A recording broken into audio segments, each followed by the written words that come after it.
Hello दोस्तों, कैसे हैं आप सब। आई होप आप सब अच्छे होंगे और आपका जो भी टारगेट होगा आप उसे पूरा कर रहे होंगे। तो आज मैंने आपके लिए महत्वपूर्ण तत्सम तद्भव लिया है। तो इसमें से मैंने जितना भी तत्सम तद्भव लिया है वो सारे इंपॉर्टेंट हैं। तो आइए देखते हैं। पहला हमारा है कपड़ा का तत्सम शब्द क्या होता है। तो करपट होता है। कपड़ा का करपट, ये बहुत सारे एग्जाम में कपड़ा का करपट पूछ चुका है। और बंदर हमारा क्या है, तद्भव शब्द है। इसका तत्सम शब्द क्या है, बानर।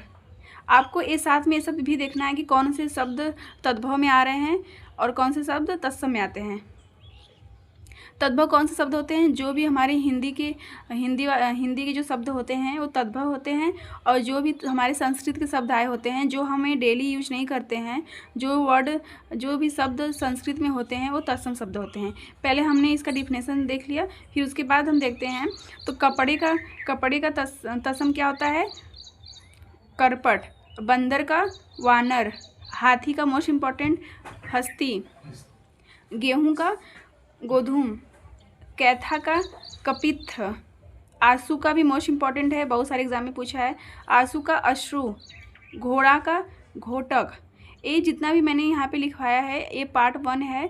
इसके बाद मैं और लेकर आऊँगी जो भी मोस्ट इम्पॉर्टेंट रहेगा। तो इसमें से आप सारा याद कर लीजिएगा। इतना तो 4 नंबर का कम से कम यूपी पुलिस में तत्सम तद्भव हमारा 2 क्वेश्चन का पूछता है, मतलब 4 नंबर का। तो आपको इतना,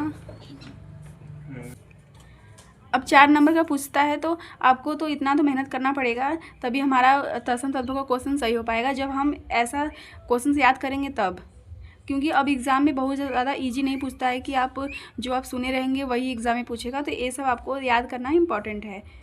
अब गेहूं की बात करें तो गेहूं हमारा तद्भव शब्द है और इसका तत्सम शब्द क्या होता है, गोधूम। और कैथा का कपित्थ। आशु का अश्रु। घोड़ा का घोटक।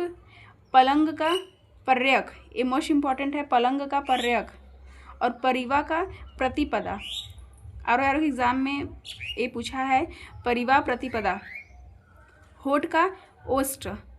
ओष्ठ, जिस भी शब्द में हमारा आधा ये वाला स दिख जाता है वो हमेशा शब्द क्या होते हैं, तत्सम होते हैं। तो हम साथ में अगर 1-2 ऐसा भी पॉइंट याद करते चलेंगे तो हमारे एग्ज़ाम के लिए बेनिफिट हो सकता है। अगहन का अग्रहायण। दही का दधी। गाहक का ग्राहक। बांका का वक्र। जो भी हमारे ब वाले शब्द होते हैं वो हमारे तद्भव शब्द हमेशा होते हैं। और आप देखेंगे कि बहुत सारे शब्द में जो भी हमारे ब होते हैं उसका जो तत्सम जब भी चेंज होता है तो वह व में आ जाता है। तो हमें ये भी पॉइंट याद रखना है कि तत्सम बनाने के लिए ब का क्या हो जाता है, व हो जाता है। अब हम बात करेंगे पंसारी। तो पंसारी का जो तत्सम शब्द होता है पर्रवाड़ी होता है। अब हम नेक्स्ट है, कौड़ी का तत्सम क्या होता है, कपर्दिका। और अपाहिज का अपाद हस्त, ये भी मोस्ट इम्पॉर्टेंट है। ओस का अवसाय। ओस का अवसाय। चना का चड़क। वेंत का वेत्र। देखा आपने यहाँ पे ब आया है तो इसका किस में चेंज हो गया, व में चेंज हो गया। चबूतरा का चतवाल। अखरोट का अछोट। ओझा का उपाध्याय, मोस्ट इम्पॉर्टेंट है क्योंकि हमारे अगर एग्जाम में पूछ देगा कि ओझा का क्या होता है तत्सम रूप, तो हम तो इसको तुरंत ही काट देंगे।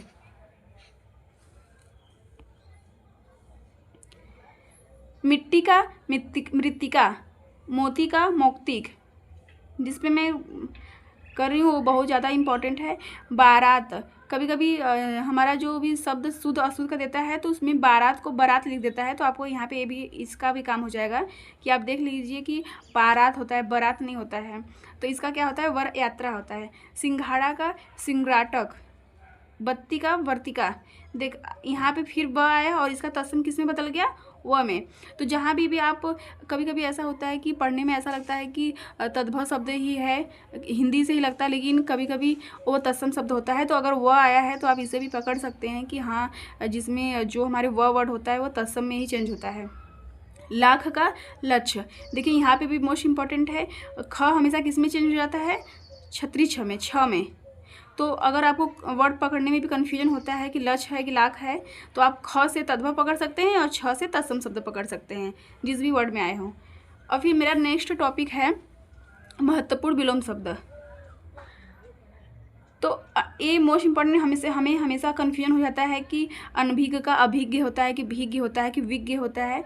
तो यहाँ पे क्या होता है, अनभिज्ञ का भिज्ञ होता है, अवलंब का निरालंब, अथ का इति, अल्पज्ञ मतलब थोड़ा, बहुज्ञ मतलब ज़्यादा जानने वाला, अत्यधिक स्वल्प, अधम का उत्तम याद कर लीजिएगा, मोस्ट इम्पॉर्टेंट है, अग्रिम का अंतिम, अधोमुखी ऊर्ध्वमुखी, ये मोस्ट इम्पॉर्टेंट है, बहुत सारे एग्जाम में पूछा है, अधोमुखी ऊर्ध्वमुखी, अनिवार्य मतलब कि जो हमारे नेसेसरी होते हैं, अनिवार्य होते हैं, और वैकल्पिक मतलब जिसमें हमें वैकल्प दिया जाता है, तो आप इससे भी तो आप पहचान सकते हैं।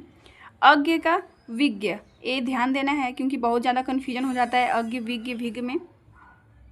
अब हम बात करेंगे असीम का, तो सीमित, असीम का मतलब होता है कि अपार, जिसका कोई अंत न हो, और सीमित मतलब सीमित होता है। अतिथि का आतिथेय, आपको ये ध्यान देना है, ये मोस्ट इम्पॉर्टेंट है। और अर्पण मतलब लेना, अर्पण मतलब किसी को कुछ देना, और ग्रहण मतलब ग्रहण करना। अब हमारा नेक्स्ट टॉपिक है मोस्ट इम्पॉर्टेंट पर्यायवाची शब्द। अग्नि का पर्यायवाची, तो आग और अनल पावक, ये तो सबको पता रहता है कि आग का पर्यायवाची, अग्नि का पर्यायवाची आग अनल पावक होता है, लेकिन हमें मोस्ट इम्पॉर्टेंट में धूमकेतु, जातदेव, हुतासन और वैश्वानर, ये हमें याद होना चाहिए क्योंकि अब इस अग्नि का पर्यायवाची में अब ये सब हटकर ये सब इम्पॉर्टेंट क्वेश्चन ज़्यादा पूछ रहे हैं।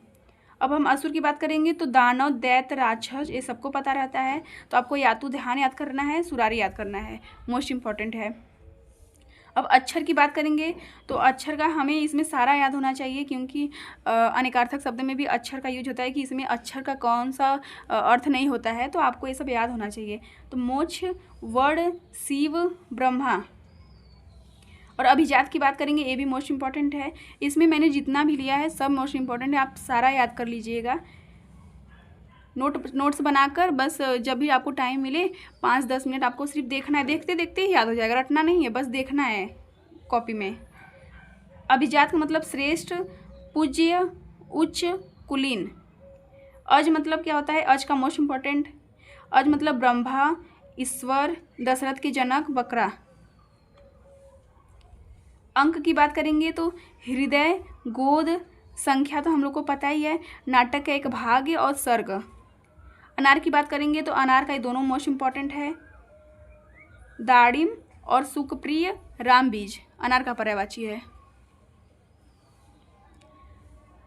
अब हम बात करेंगे अनाज की, तो अनाज का अन्न सबको पता है, गल्ला भी पता रहा है, धान्य और शस्य, बस इसमें मेरे हिसाब से शस्य, ये तीनों तो सभी को याद होगा, शस्य याद कर लीजिएगा आप। अतिथि, पाहुन, मेहमान तो सबको पता है, लेकिन ये मोस्ट इम्पॉर्टेंट आपको याद करना पड़ेगा। और अभ्यागत भी, ये सब अतिथि के पर्यायवाची हैं। और अतिथि के विलोम शब्द क्या होते हैं, आतिथेय। तो साथ में जो भी आपको कोई भी कुछ भी याद हो या याद है उस समय आपको अपने मन में ही या जो भी रहे याद कर लेना चाहिए। अंश का मोस्ट इम्पॉर्टेंट, अंश का भाग, हिस्सा और अवयव, मोस्ट इम्पॉर्टेंट है अवयव। आकाश का नभ, गगन, अंबर तो सबकी जुबान भी रहता है, लेकिन आपको याद रखना है अभ्र, शून्य, पुष्कर, अनंत, अंतरिक्ष तो सबको पता है। और आकाश का अनंत ऐसे याद कर सकते हैं कि आकाश में ऐसी जो भी तारा हैं उनका तो कोई अंत नहीं, उनको कोई गिन भी नहीं सकता है, तो अनंत हो गया। और अंतरिक्ष हम लोग जानते ही हैं, शून्य, अभ्र, ध्याय, पुष्कर, ये आपको याद होना चाहिए। तो ये आज आपके लिए मोस्ट इम्पॉर्टेंट पर्यायवाची, विलोम शब्द, तत्सम तद्भव, ये अभी भाग 1 है। अभी मैं और ढेर सारा मोस्ट इम्पॉर्टेंट लेकर आऊँगी जिसमें आपका यूपी पुलिस की एग्ज़ाम में एक भी पर्यायवाची, विलोम शब्द, ये जो भी 8-10 नंबर का पूछता है, आपका एक भी ना छूटे।